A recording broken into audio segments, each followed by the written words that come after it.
Senate Majority Leader Mitch McConnell said the chamber will not vote on the nomination of Loretta Lynch to be the next Attorney General until the Senate completes work on the human trafficking bill currently stalled in the chamber. Senate Minority Whip Dick Durbin expressed his frustration at the delay in remarks on the Senate floor. Here is a look. The fact is, there is no substantive reason to stop this nomination.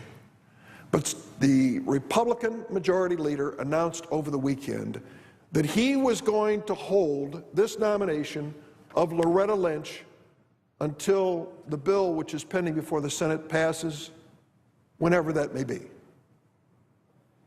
And so, Loretta Lynch, the first African-American woman nominated to be Attorney General, is asked to sit in the back of the bus when it comes to the Senate calendar. That is unfair. It's unjust. It is beneath the decorum and dignity of the United States Senate. This woman deserves fairness. She seeks to lead the Department of Justice, and the United States Senate should be just in its treatment of her nomination. To think that we would jeopardize her opportunity to serve this nation and to make history is fundamentally unfair. President, I come to the floor today to address a very serious accusation leveled yesterday against Republican members of this body by the Democratic whip, the senator from Illinois. And I do with some regret. The senator from Illinois and I have been friends for many, many years.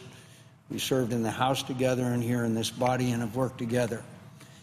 And that's why I was so surprised and disappointed in the comments that he made yesterday on the floor of the Senate. Comments that are totally inappropriate to be made on the floor of the Senate. My colleague from Illinois said, and I quote, "Republican Majority Leader announced that he was going to hold this nomination of Loretta Lynch until the bill which is pending before the Senate passes, whenever that may be." And then he went on to say, and so Loretta Lynch, the first African-American woman nominated to be Attorney General, is asked to sit in the back of the bus when it comes to the Senate calendar. That is unfair, it's unjust, it's beneath the decorum and dignity of the United States Senate. What is beneath the decorum and dignity of the United States Senate, I would say to the senator from Illinois, is for him to come to this floor and use that imagery and suggest that racist tactics are being employed to delay Ms. Lynch's confirmation vote. Such inflammatory rhetoric has no place in this body and serves no purpose other than to further divide us.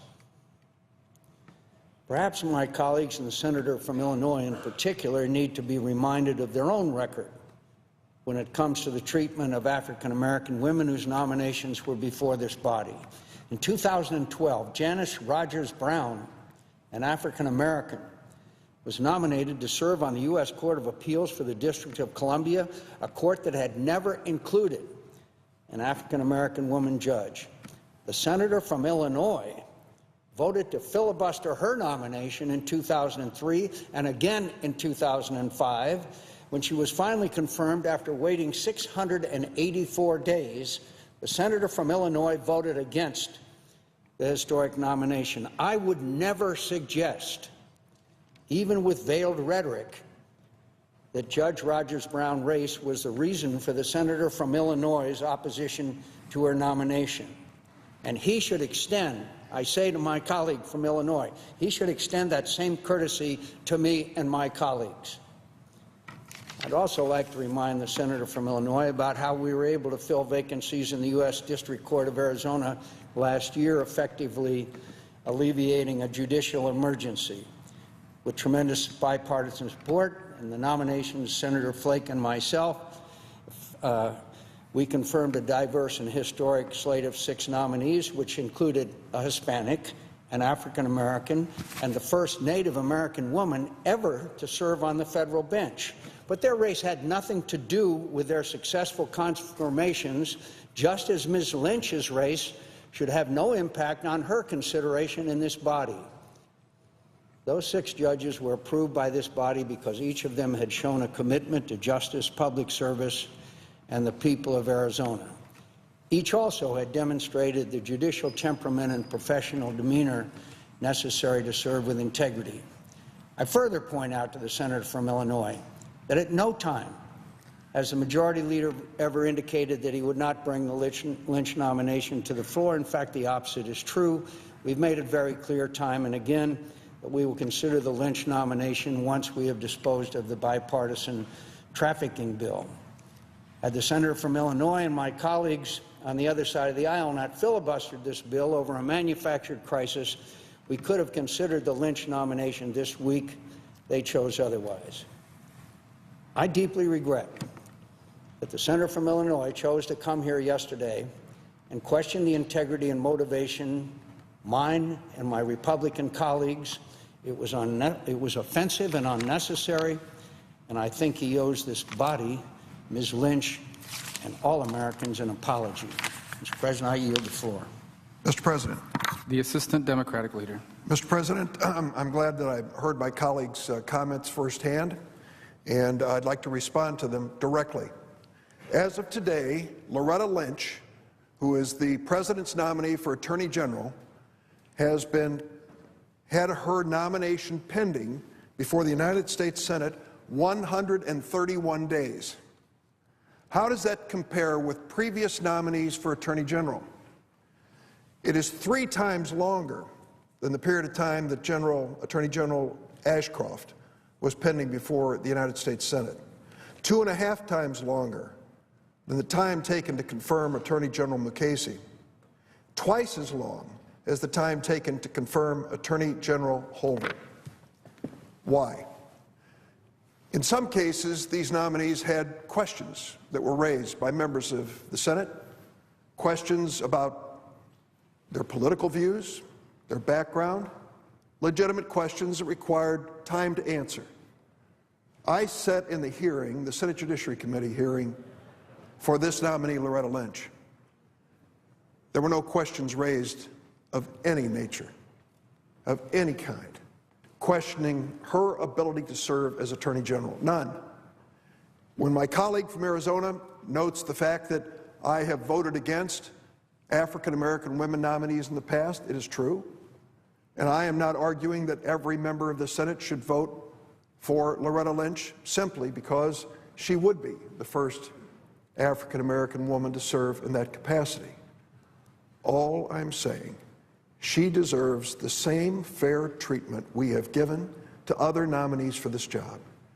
She has now been pending before the Senate longer than any nominee for Attorney General in the last 30 years. She has been on the calendar now, waiting for a vote, for a longer period of time than the last 5 nominees for Attorney General combined. Why? It has nothing to do with her qualifications for the job, which are the very best. Why in the world are we taking this important post, Attorney General of the United States of America? Why are we taking this important civil rights moment when the first African American woman in history is being given an opportunity to serve and entangling it in the politics of the Senate? A week ago, the majority leader, Senator McConnell, said right outside this chamber he was going to call her nomination this week. We breathed a sigh of relief. She's been waiting so long. Then, over the weekend, the last weekend, he announced she wouldn't be called until a bill pending on the floor is passed. Yes, I am upset and frustrated on her behalf to think that she is being treated in this manner.